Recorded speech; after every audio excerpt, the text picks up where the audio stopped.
एक 23 वैरायटी और एक 18 वैरायटी में इस टाइम जो है गन्ने की पत्ती जो है पीली पड़ रही है और पत्ते पे जो है जंग जैसा निशान बन रहा है, मतलब लाल पड़ जा रही है पत्ता। तो उसका कारण पूछना है कि क्या कारण है, इस तरह की समस्या किसानों के सामने क्यों आ रही है, क्या बीमारी है कि किस वजह से ये समस्या आ रही है सामने डॉक्टर साहब। सबसे पहले तो हमें ये देखना है कि गन्ने में रूट बोरर का प्रकोप तो नहीं है। जहां गन्ने की पत्ती पीली पड़ रही है वहां पे गन्ने को उखाड़ के उसकी जड़ में देखो, कोई लाल निशान, कोई होल, कोई छेद तो नहीं दिखाई दे रहा।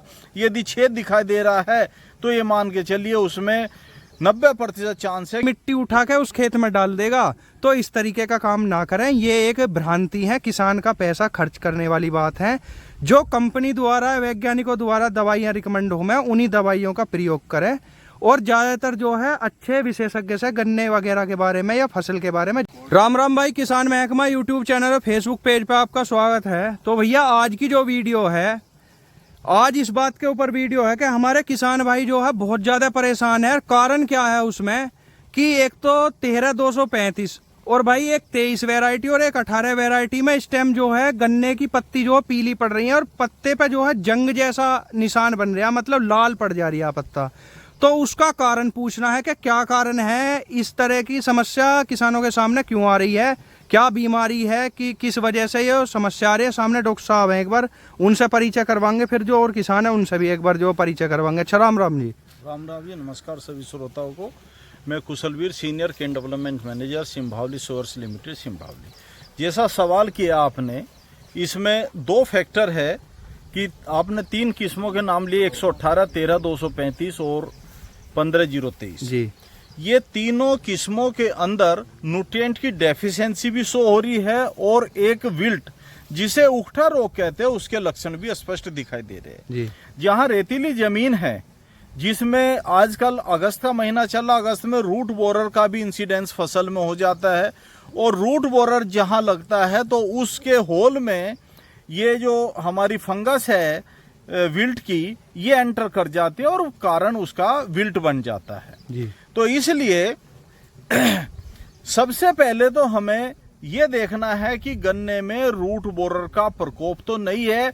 जहां गन्ने की पत्ती पीली पड़ रही है वहां पे गन्ने को उखाड़ के उसकी जड़ में देखो, कोई लाल निशान, कोई होल, कोई छेद तो नहीं दिखाई दे रहा। यदि छेद दिखाई दे रहा है तो ये मान के चलिए उसमें 90% चांस है कि विल्ट बन चुकी होगी या विल्ट बनने के चांस है।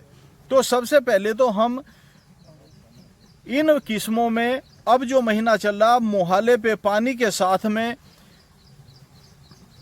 2 लीटर क्लोरोपाइरीफास 20 सीसी और यदि 50 सीसी वाली है तो 1 लीटर क्लोरोपाइरीफास को रेत में मिला के खेत में डाल दे, या मुहाले पे जो जिसे नाका बोलते हैं, जहां से पानी जाता है पूरे खेत में, वहां पे टप टप करके उसे रख दे और हाँ, बूंद बूंद करके टपका दे, तो उससे आपका रूट बोरर का कंट्रोल किया जा सकता है।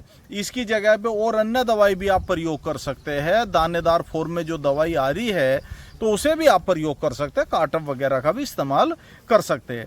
नंबर 2, विल्ट के लिए अब कोई भी दवाई, यदि विल्ट रोग लग रहा है तो उसके लिए हम रूट बोरर का जो कंट्रोल है वो कर ले तो ये समझो हम आधी फतेह कर सकते हैं विल्ट बीमारी पे। विल्ट बीमारी लगने के बाद में उसका कोई इलाज नहीं है। तो विल्ट में गन्ना सूख जाता है। दूसरे, विल्ट 2 तरह की होती है, एक तो पैथोजेनिक विल्ट होती है और एक होती है फिजियोलॉजिकल विल्ट। यदि हमारे गन्ने में हम पोटास और जिंक, इन 2 तत्वों की पूर्ति कर लेते हैं तो ये समझो कि विल्ट से हम काफी हद तक निजात पा सकते हैं। इसके लिए आप 40 kilo MOP muriate of potash और 5 किलो जिंक, और अच्छा तो यह है कि 3 किलो WDG सल्फर मिला दे, तो ये मान के चलिए कि विल्ट से कुछ हद तक हम अपनी फसल बचा सकते हैं। और यदि किसी न्यूट्रिएंट की डेफिशिएंसी से पत्ती में लाल चकते पड़े हुए हैं, लाल धब्बे आ रहे हैं, जंग जैसे धब्बे आ रहे हैं, मैं आपको दिखा दूं एक पत्ती कि इस तरह के जो धब्बे आते हैं, ये जिंक की डेफिशिएंसी होती है जी। कत्थई रंग के धब्बे, या दूसरे भाषा में कहे तो पान खा के जो थूक देते हैं उस तरह का जो धब्बा पड़ता है वो जिंक की कमी से होता है। तो इसके लिए आप जिंक, पोटास और सल्फर आप खेत में लगा दीजिए तो काफी हद तक आपको राहत मिलेगी। रूट बोरर के लिए आप 1 लीटर क्लोरोपाइरीफास 50%, 2 लीटर 20% वाली आप प्रति एकड़ की दर से मुहाले पे पानी के साथ, सिंचाई के साथ आप लगा देंगे तो आपको काफी हद तक इससे राहत मिलने के चांस है। धन्यवाद। एक सवाल और है जी, हमारे एक किसान है मुजफ्फरनगर की तरफ से, तो उनके यहाँ जो है एक हर्बिसाइड दे दिया, मतलब ओवरडोज लगवा दी गन्ने के अंदर, तो गन्ना बैठ गया। तो किसान ने 15-20 दिन बाद कमेंट करके हमसे जानकारी पूछनी चाहिए। तो अगर कोई किसान भाई ज्यादा दवाई का यूज जैसे हर्बिसाइड का ओवरडोज कर देवे, तो गन्ने में जो है हर्बिसाइड के नुकसान से किस तरीके से बचा जा सके? देखो, यदि हर्बिसाइड कोई भी दवाई आप लगा रहे हैं तो किसी भी अनुभवी आदमी से आप पता करके लगाए जी। हर जगह चीनी मिल का स्टाफ है और चीनी मिल के स्टाफ में भी 1-2 आदमी बड़े अच्छी जानकारी रखने वाले होते हैं, तो आप उनसे संपर्क कर लीजिए, या कुछ जानकारी आपको भी रहती है। ये ओवरडोज का जहाँ तक बात है, जो R&D रिसर्च एंड डेवलपमेंट है वो किसी दवाई की 100 मिलीलीटर मात्रा प्रति एकड़ रिकमेंड करता है, तो जो डिस्ट्रीब्यूटर है वो उसकी 125 कर देता है मात्रा, जो रिटेलर है वो 150 कर देता है, जो कंपनी का प्रचारक है वो 200 कर देता है, 200 करेगी काम, और किसान लगा देता है 250, यानी 2.5 गुनी मात्रा होगी। तो इस तरह से दवाई की ओवरडोज लगती है। ओवरडोज रिकमेंडेड डोज से कम और ज्यादा दोनों ही नुकसानदायक है। कम लगा रहे हैं तो आपको लाभ नहीं मिलेगा, और ज्यादा लगा रहे हैं तो उसके साइड इफेक्ट जरूर मिलेंगे। लेकिन हर्बिसाइड में ग्लाइफोसेट को छोड़ के यदि आपने ओवरडोज लगा दी है तो उसके साइड इफेक्ट रोकने के लिए वैसे तो कोई दवाई नहीं है, लेकिन हमने काफी अनुभव के बाद ये पाया है कि एक किसान ने ओवरडोज इसकी लगा दी थी 2,4-D की, गन्ने की आंखें फूल गई थी, गन्ने में कोड़ सा आ गया था, किसान परेशान, जहां भी जाए मुझे ये रोग तो हमने नहीं देखा, ये बीमारी हमने नहीं देखी, हमें जानकारी नहीं, परेशान हो गए, हमारे पास है। हमने कहा भाई 2,4-D लगाइए, नुको जी हाँ लगाइए, मगर ज्यादा लगा दी, क्या ले इलाज बता दो, वही कर दूंगा। तो हमने उसे 20 किलो यूरिया और 5 किलो जिंक प्रति एकड़ डाल के और पानी लगाने की सलाह दी। उससे उसके खेत में कुछ हद तक, काफी हद तक रिकवरी हुई है, जो साइड इफेक्ट हुआ था वो कम हुआ और गन्ना फिर से बढ़वार की ओर चल दिया है। तो सभी किसान भाई इसका ध्यान रखें, यदि हर्बिसाइड की डोज लग जाती है तो थोड़ा यूरिया और zinc, 20 kilo urea 5 kilo zinc प्रति एकड़ की दर से सिंचाई कर दे और नमी बना के रखे कुछ दिनों तक जी। इससे आप साइड इफेक्ट से बच सकते हैं। बाकी कहाँ से है मुजफ्फरनगर से, मैं भी मुजफ्फरनगर से ही हूँ, उसका खेत भी देख लेंगे जाके। चलो एक बार जब जाएंगे वीडियो शूट करेंगे। कुछ सवाल हैं जी कुछ पहली वीडियो के, तो मैं चाहूँगा उनका जवाब दी जावे थोड़ा। जैसे जी नीरज कुमार हैं, गन्ने की पत्ती पर छोटे छोटे शंख जैसे घोंगे टाइप आया हुआ है, क्या करें? देखो, उसके लिए कोई नुकसान की जरूरत नहीं, शंख आ जाता है कभी कभी, तो इसका कोई नुकसान नहीं है, कोई दवाई लगाने की आपको जरूरत नहीं है। ये है जी शॉर्ट वीडियो कमेंट है जी, इसने लिख रहा मोनोक्रोटोफॉस तथा क्लोरो लगाई थी, पोका बोइंग पर काम नहीं किया। दोनों पोका बोइंग की दवाई नहीं है। पोका बोइंग की दवाई कॉपर ऑक्सीक्लोराइड है, 700 से 800 ग्राम प्रति एकड़। अमरिंदर सिंह है जी, ये बोल रहे हैं गन्ने में बुवाई के कितने दिन बाद मिट्टी चढ़ानी चाहिए? हाँ, जब आप समझ रहे हैं मिट्टी चढ़ाने का कोई हार्ड एंड फास्ट नहीं है, बुआई के कितने दिन बाद, बुआई के समय के ऊपर डिपेंड करते हैं, वैरायटी के ऊपर करती है, और खेत की जो पोजीशन है, फर्टिलिटी लेवल वो क्या है उसके ऊपर डिपेंड करती है। जब हम चाहते हैं कि हमें ब्यात पूरा मिल चुका है, हमारे जो कल्ले हैं वो खेत निकल चुके हैं और कल्ले मिट्टी में नहीं दबेंगे, तब आपको मिट्टी चढ़ा देनी चाहिए, इसमें ज्यादा लेट नहीं करना चाहिए। अमरिंदर सिंह है जी, अमरिंदर सिंह तो हो गया, दीपक है, ये 3684 गन्ना है जी, कोई वैरायटी होगी गन्ने की? 84-36 को ही अमरिंदर सिंह या सरदार लोग 84-36 को 3684 कहते हैं ज्यादातर, मेरा तो ये मानना है। गन्ने में लाल सड़न का उपचार तथा गन्ने पर कब तक रेड रोट प्रभाव कर डालता है इस चीज? देखो, गन्ने में रेड रोट तो बुआई से लेके सिम्टम्स दिखाई देने शुरू हो जाते हैं, लेकिन जो असली रेड रोट दिखाई देता है वो इस समय पे ज्यादा क्लियर दिखाई देता है। बरसात में ये स्प्रेड होता है, बड़ी तेजी से फैलता है। तो इसमें आप एमिस्टार टॉप 200 ml दवाई प्रति एकड़ की दर से 180 लीटर पानी में घोल बना के प्रति एकड़ की दर से स्प्रे कर दीजिए और दूसरा स्प्रे 20-25 दिन बाद दोबारा कर दीजिए। यदि इससे ठीक नहीं होता तो फिर कोई दवाई नहीं हो सकती, आप वैरायटी को चेंज करना पड़ेगा। मोदी नाम है जी, ये बोल रहे हैं 0118 गन्ना पत्ती जो है पीली हो गई है, क्या पीली पड़ रही है, आप उसमें रूट बोरर का इलाज करिए।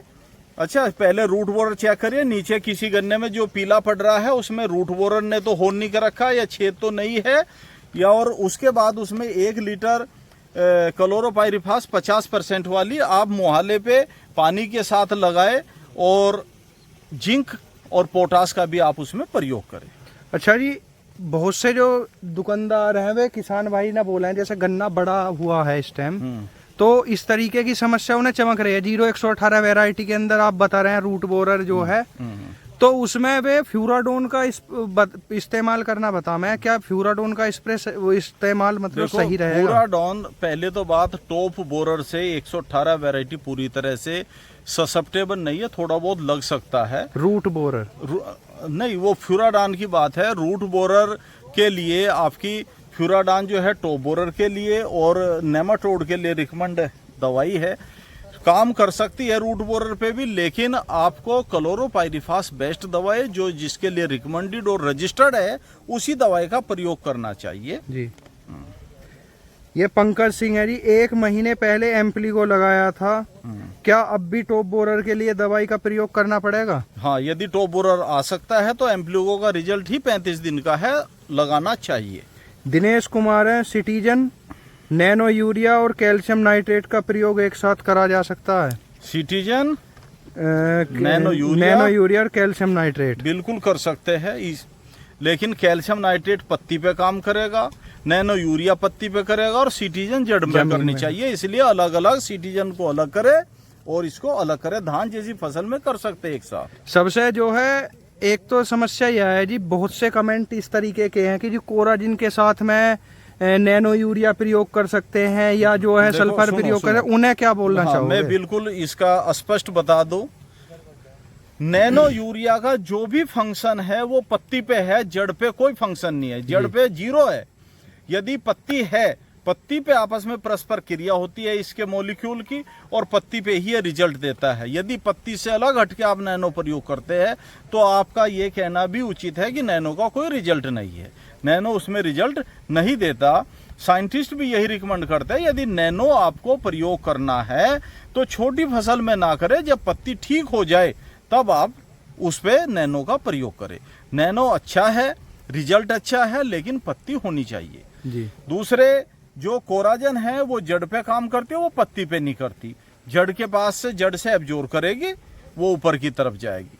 तो ये दोनों में वो है, तो नैनो यूरिया का काम अच्छा है। सवाल क्या था आपका? ये जैसे नैनो यूरिया हुआ, सल्फर हुआ, कैल्शियम नाइट्रेट हुआ, यूं जी इन्हें कोराजिन के साथ जो है मिक्स करके स्प्रे कर सके? नहीं, कोराजन का स्प्रे जड़ में, स्प्रे नहीं, ड्रेंचिंग जड़ में होती है। स्प्रे धान वगैरह में कर सकते हैं आप, लेकिन गन्ने में स्प्रे नहीं रिकमेंड है कोराजन का। और जी ये कोर प्राइमा दवाई आई है जैसे 35% CTPRL है उसमें, तो ये 34 ग्राम पैक में जी, इसका जो है ड्रेंचिंग करने में ज्यादा फायदा रहेगा? ड्रेंचिंग ही है, ड्रेंचिंग या गन्ने में ड्रेंचिंग ही होगी उसकी जी। और यदि आप 68 ग्राम कर रहे हैं प्रयोग, 34 दूनी 68 ग्राम कर रहे हैं तो ड्रेंचिंग करिए। अदरवाइज 34 ग्राम कर रहे हैं तो 34 ग्राम में मार्शल दवाई है, FMC कंपनी की वो है, वो मार्शल दवाई है, कार्बोसल्फान होता है उसके अंदर।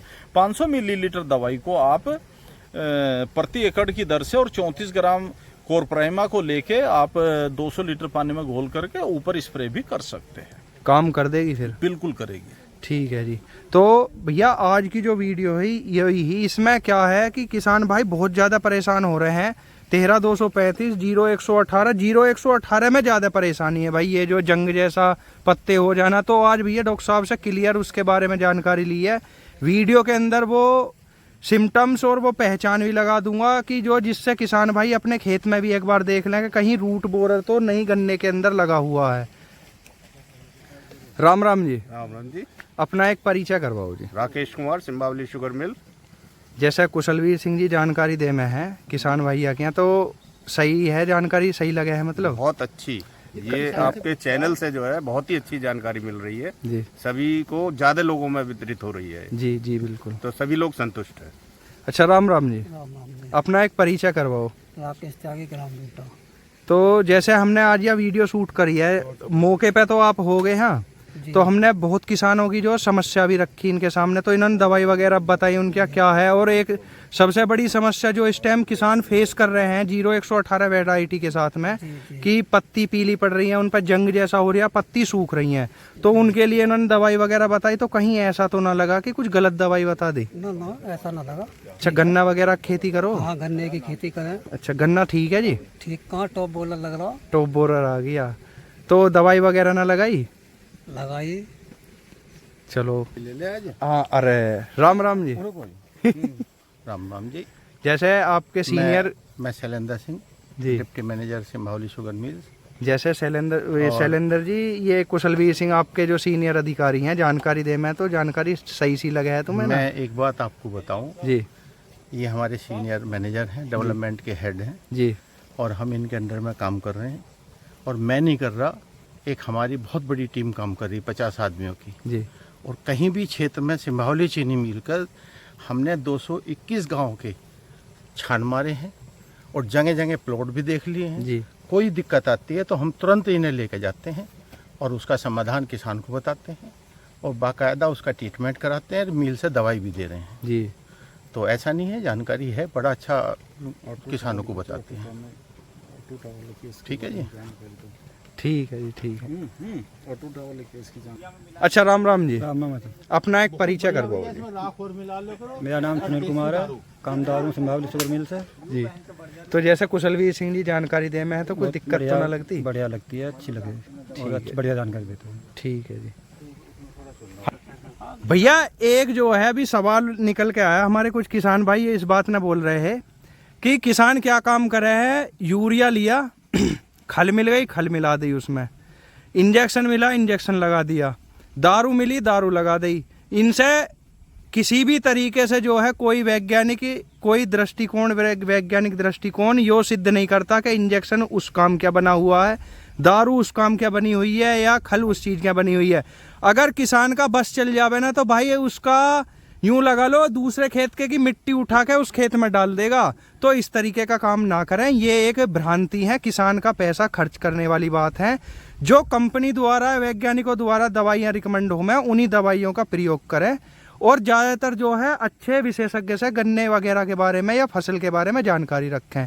तो भैया आज की जो वीडियो ही वो 0118 गन्ने के ऊपर ही, उसमें जो समस्या आ रही है उसके ऊपर जानकारी, जो पत्ते जंग जैसे हो रहे हैं, पीले हो रहे हैं, सूख रहे हैं, तो डॉक्टर साहब ने उसकी पूरी जानकारी दी है। अगर वीडियो अच्छी लगी हो वीडियो को लाइक करें और भाई वीडियो में कमेंट जरूर करें, कुछ भी समस्या हो हम कोशिश करेंगे अगली वीडियो के अंदर तुम्हारी समस्या का निजात करा जा सके। राम राम भाई।